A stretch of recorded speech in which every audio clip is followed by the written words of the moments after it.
Ang una nating kwento ay Roblox Horror Story, ang batang bawal maglaro.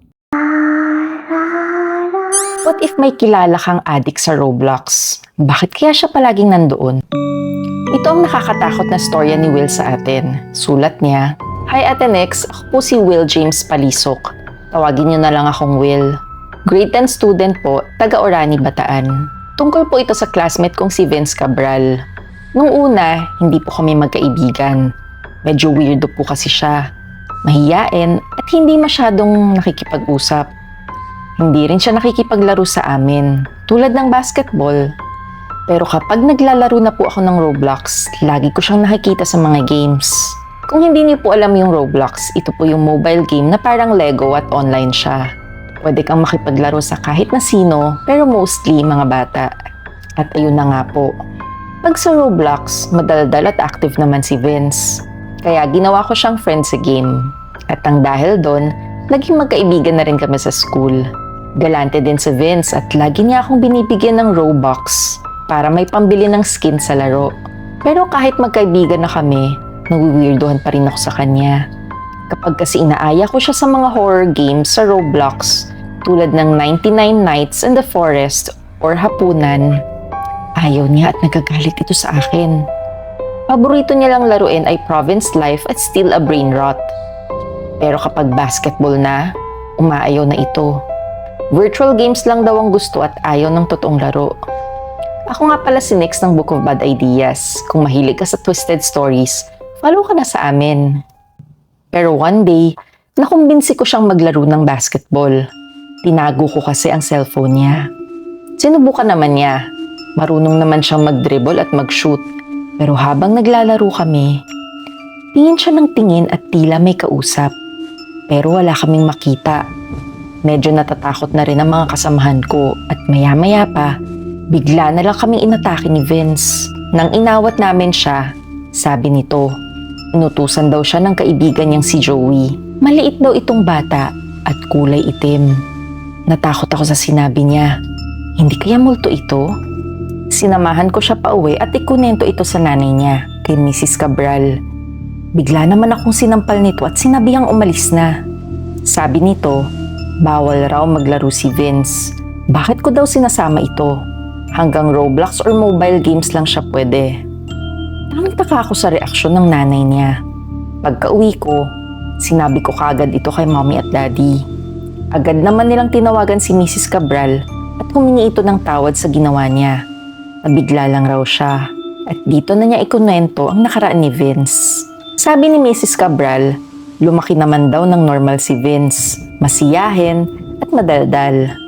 Lagi raw itong naglalaro, pero dun sa lumang bahay daw nila ay may malaking puno ng akasya. Nung 8 years old lang si Vince, napapansin daw nila na kahit wala itong kalaro, may kausap daw ito kahit walang tao. Sabi ni Vince, ang pangalan daw ng kalaro niya ay Joey. At dito na nagsimulang maging bayolente si Vince. Utos daw ito ni Joey sa kanya. Nilabutan sila. Agad naman silang nagpa-albularyo at sinabing isa daw itong lamang lupa. At hindi kaya ng albularyo itong paalisin. Sinubukan din daw nila sa pare.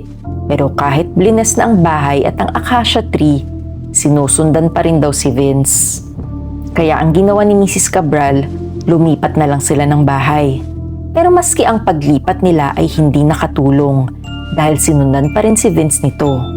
Kaya mula noon, pinagbawalan na niya itong maglaro at hanggang mobile games na lang. Naawa si Daddy kay Vince kaya sinabihan niya si Mrs. Cabral na ang uncle ko na si Father Rico ay isang magaling na pare. Kaso nasa room pa raw ito. Pero next week, pagkabalik daw ay papapuntahin niya ito sa bahay nila Vince.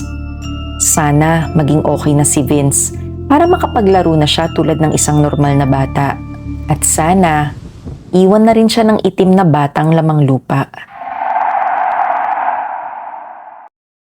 Ang pangalawa nating kwento ay ang lihim ng EDSA.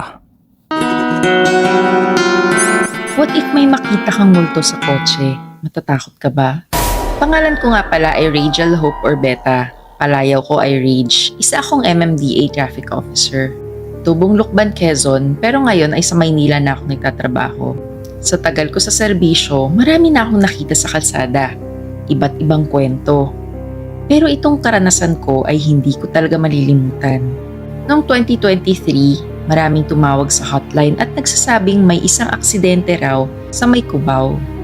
Pag-responde naman namin, wala naman kaming makita. Pero sabi ng mga tao sa lugar, nakita daw nila na may isang pulang kotse na bumangga sa pader. Naisip namin na baka isang prank lang ito.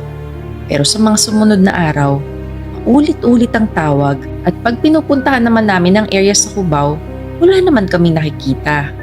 Ngunit isang gabi, nag-overtime ako dahil sobrang traffic at umuulan pa. 9:00 na ako natapos. Pauwi na ako sana, kaso may tumawag na naman mula sa headquarters na may banggaan daw sa may Cubao underpass. Sumakay ako sa motor ko at rumesponde. At pagdating ko sa underpass, nakita ko na may isang van na nabangga ng pulang kotse. At saktong tumatakas ang kotse kaya hinabol ko ito. Nagkaabutan kami sa may madilim na parte ng Aurora Boulevard at bumangga ang kotse sa pader. Buti at hindi ganun kalakas. Chinek ko kagad kung buhay pa ang driver. Pagkabukas ko ng pinto niya, maayos naman ang kalagayan ng babaeng driver. Tinulungan ko pa itong makalabas ng sasakyan. Buti na lang, wala rin itong kasamang pasahero.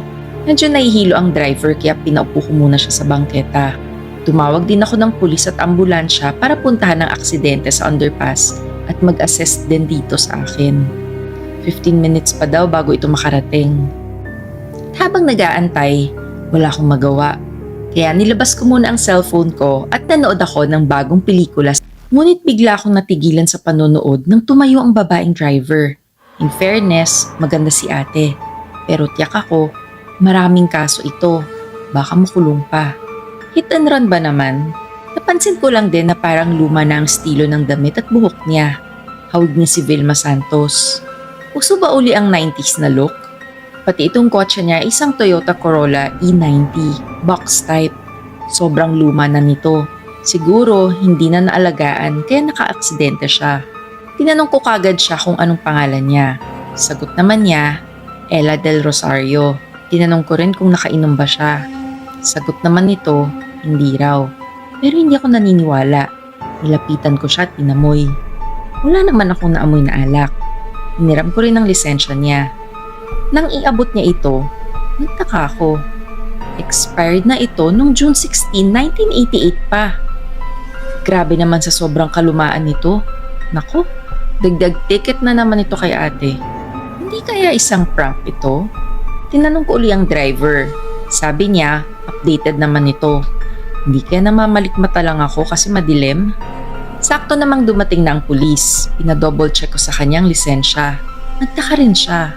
Tama daw ako na June 16, 1988 daw ang expiry ng lisensya.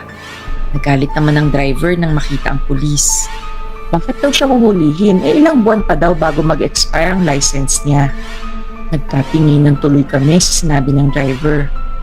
Hindi kaya may sira sa ulo si ate? Tinanong ko siya kung anong year na ba ngayon. Sagot niya, 1988. Sabi ko sa pulis, saan ba natin to dadalhin? Sa mental o presinto? Bigla kaming natumba nang itinulak kami ng babae. Tumakas ito. Hinabol namin siya. At ito namang pulis na kasama ko ay bigla rin pinaputukan ng paa ng driver. Pero tumagos lang ito. Dito na ako kinilabutan sa nakita ko. Sabi ko sa pulis, huwag na natin habulin yan. Natakot din ang pulis at bumalik kami sa mga motor namin. Pero pagbalik namin, wala na ang kotse niyang nabangga. Tumayo ang balahibo ko at nagmamadali akong i-start ang makina. Pero bago pa kami makaalis, nakita namin dumaan ng pulang Toyota Corolla. At sakay nito ang babaeng driver. Agad naman kaming humarurot paalis ng pulis. Halos hindi ako makatulog ng gabing yun sa mga nasaksihan ko. Hindi ako naniniwala sa multo, pero pag ikaw pala mismo ang naka-experience nito, ibang kwento na. Kinabukasan, tumawag ako sa LTO para i-check ang detalye ng Ella Del Rosario. Hindi ko alam bakit ginawa ko pa ito. Tinatakot ko lang ang sarili ko. Ang sabi ng LTO, ayon sa records nila, Naaksidente daw si Ella Del Rosario noong April 1, 1988 sa may Aurora Boulevard at namatay ito sa lakas ng impact nang bumangga ito sa pader. Pagkatapos ng insidenteng yun, hindi na ako uli bumalik sa kalsada. Nag-request ako na ilipat na lang ako sa monitoring team sa headquarters. Dahil ang sabi-sabi, hanggang ngayon, palutang-lutang pa rin siya sa EDSA.